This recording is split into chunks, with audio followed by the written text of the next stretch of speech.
بسم اللہ الرحمن الرحیم۔ السلام علیکم ورحمۃ اللہ وبرکاتہ۔ آج محرم الحرام 9 محرم الحرام کا دن ہے، منگل کا دن ہے۔ بہت ہی حرمت والا مہینہ ہے یہ، اور یہ آج کا دن ہے۔ آج کے دن کا جو میں آپ کو وظیفہ بتاؤں گی بہت ہی مجرب اور آزمودہ ہے۔ آج کے دن جو بھی شخص یہ وظیفہ کر لے گا، اللہ کی قسم وہ کبھی بھی محتاجی کا شکار نہیں ہوگا۔ اگر اس کے گھر میں تنگ دستی ہے، مفلسی ہے، تو اس سے نجات مل جائے گی۔ اگر وہ غموں کا شکار ہے، غموں میں گھرا ہوا ہے، تو اللہ تعالیٰ اسے غموں سے نجات دلا دے گا۔ اگر وہ طویل کسی بیماری کا شکار ہے یا پھر لا علاج بیماری کا شکار ہے، تو آج کے دن یہ وظیفہ، یہ عمل کر کے پانی پہ دم کر لکھ کے پی لے گا تو اللہ تعالیٰ اس کو شفائے کاملہ دے گا۔ بہت ہی مجرب اور بارہا آزمودہ وظیفہ ہے یہ آج کے دن۔ خدا را مختصر سا وظیفہ ہے یہ، تھوڑا سا ٹائم نکال کے کر لو، اپنی بدقسمتی کو خوش قسمتی میں بدل لو۔ دعائیں تقدیر بدل دیتی ہیں۔ اللہ تعالیٰ مانگنے والے کو بہت پسند فرماتا ہے۔ دعا عبادت کا مغز ہے۔ اللہ تعالیٰ فرماتا ہے کہ چھوٹی سے چھوٹی چیز ہے یا بڑے سے بڑی چیز ہے، اللہ سے مانگو، رب سے مانگو، وہ کبھی بھی خالی ہاتھ نہیں لوٹاتا۔ وہ سچے دل سے مانگنے والے کو اور سچے دل سے توبہ کرنے والے کو بہت پسند کرتا ہے اور اپنے قریب کر لیتا ہے۔ اور جب وہ کسی بندے کو اپنے قریب کر لیتا ہے تو اس کی بن مانگے حاجات کو قبول کر لیتا ہے۔ سب سے پہلے تو آپ نے 5 وقت کی نماز کی پابندی کرنی ہے۔ چلتے پھرتے استغفر اللہ کا ورد اپنی زبان پہ رکھنا ہے، تاکہ اللہ تعالیٰ ہم سے راضی ہو جائے اور ہمارے گناہوں کو معاف کر دے، ہمارے تمام صغیرہ و کبیرہ گناہوں کو معاف کر دے، ہماری روح بالکل پاک ہو جائے گناہوں سے۔ اگر آپ زیادہ نہیں پڑھ سکتے تو روزانہ آپ 70 مرتبہ استغفر اللہ ضرور پڑھ لیا کرو۔ اس کے بہت زیادہ فضائل ہیں۔ اللہ تعالیٰ ہمارے گناہوں کو ایسے صاف کر دے گا، ایسے دھو ڈالے گا جیسے ہمارے گناہ تھے ہی نہیں، ہماری روح بالکل پاک ہو جائے گی گناہوں سے۔ سچے دل سے ہم توبہ کریں گے تو اللہ تعالیٰ ہماری توبہ قبول کر لے گا۔ اللہ تعالیٰ توبہ کرنے والے کو پسند فرماتا ہے۔ آپ چلتے ہیں وظیفے کی طرف۔ سب سے پہلے تو آپ نے کسی ایسی جگہ کا انتخاب کرنا ہے جہاں کوئی شور وغیرہ نہ ہو، کسی کا آنا جانا نہ ہو، اور نہ ہی آپ نے اس عمل کے دوران کسی سے بات کرنی ہے۔ بالکل خاموشی والی جگہ بیٹھ کے آپ نے باوضو مصلی پہ بیٹھ کے آپ نے کسی بھی نماز کے بعد کر سکتے ہیں، یا پھر آپ ویسے نماز کے علاوہ بھی کسی بھی ٹائم کر سکتے ہیں۔ باوضو آپ مصلی پہ بیٹھ جائیں اور سب سے پہلے اپنے بسم اللہ الرحمن الرحیم پڑھ لیں، اور اگر کسی گھر میں کوئی بیماری کا شکار ہے تو آپ اپنے پاس پانی کا گلاس بھی رکھ لیں۔ سب سے پہلے آپ نے بسم اللہ الرحمن الرحیم کے ساتھ اپنے مقصد کی نیت کر لینی ہے۔ جس مقصد کے لیے آپ یہ وظیفہ کر رہے ہو اس کی نیت کر لینی ہے۔ بہت ہی مختصر سا وظیفہ ہے، لیکن کمالات اس کے آپ کو نظر آ جائیں گے اس کے ختم ہونے سے پہلے ہی، آپ خود حیران ہو جاؤ گے۔ سب سے پہلے آپ نے بسم اللہ الرحمن الرحیم کے ساتھ نیت کر لینی ہے اپنے مقصد کی، اور 7 مرتبہ درود ابراہیمی پڑھ لینا ہے۔ حضور پاک صلی اللہ علیہ وآلہ وسلم کی ذات اقدس کو پیش کر دینا ہے۔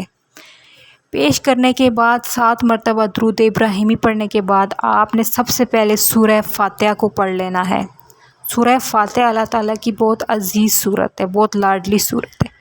جو بھی اس کی تلاوت کرتا ہے اللہ تعالیٰ اس کو اپنے قریب کر لیتا ہے، وہ بھی اللہ تعالیٰ کا لاڈلا بن جاتا ہے۔ پھر اللہ تعالیٰ اس کی حاجات کو ایسے قبول کرتا ہے جیسے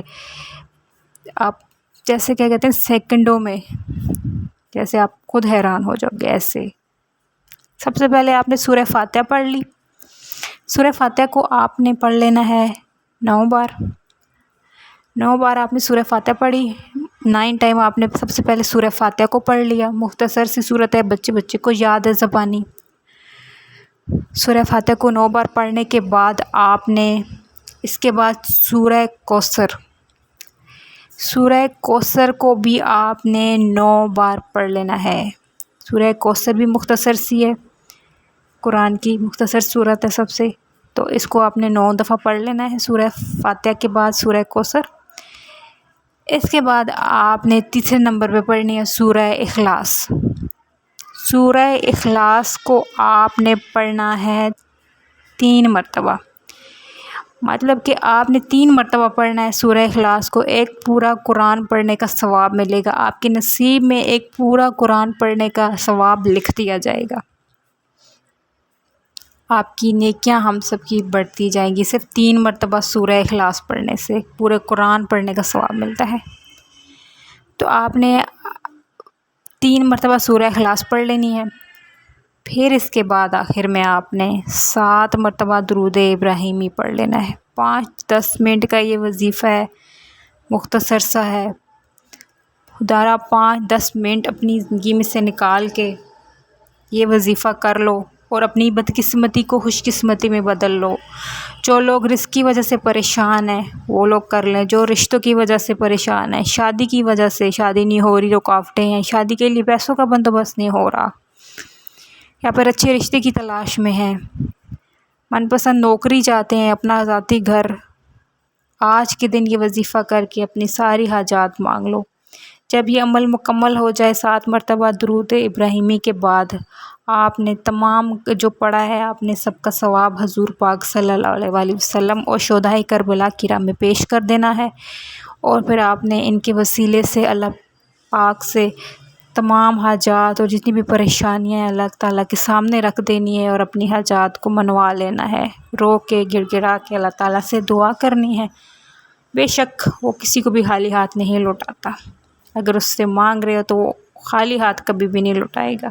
وہ بڑا بے نیاز ہے، رحمان ہے، رحیم ہے، کریم ہے، درگزر کرنے والا ہے، گناہوں کو معاف کرنے والا ہے، دینے والا ہے، بہت زیادہ دینے والا ہے۔ اللہ تعالیٰ ہم سب کی تمام حاجات کو قبول و منظور فرمائے۔ اللہ تعالیٰ ہم سب کی مسلمانوں کی مشکلات کو آسان کرے، غموں سے نجات دلائے، بیماریوں سے شفا دے۔ اور جو گلاس آپ نے پاس رکھا تھا اس پہ یہ سارا عمل کرنے کے بعد 3 بار پھونک مار لیں، پھونک دیں پانی پہ، دم کر دیں، وہی پانی آپ جو بیمار ہے اس کو پلائیں تو انشاءاللہ تعالیٰ اللہ تعالیٰ شفا دے گا۔ یہ عمل آپ آج کے دن کر سکتے ہیں، لیکن اگر جو شخص بیمار ہے اس کے لیے آپ یہ عمل جب پانی ختم ہو جائے تو اس کے بعد دوبارہ بھی کر کے دم کر کے دے سکتے ہیں۔ اللہ تعالیٰ ہم سب کا حامی و ناصر اور تمام امت مسلمہ کو دنیا اور آخرت میں کامیابیاں دے۔ جزاک اللہ۔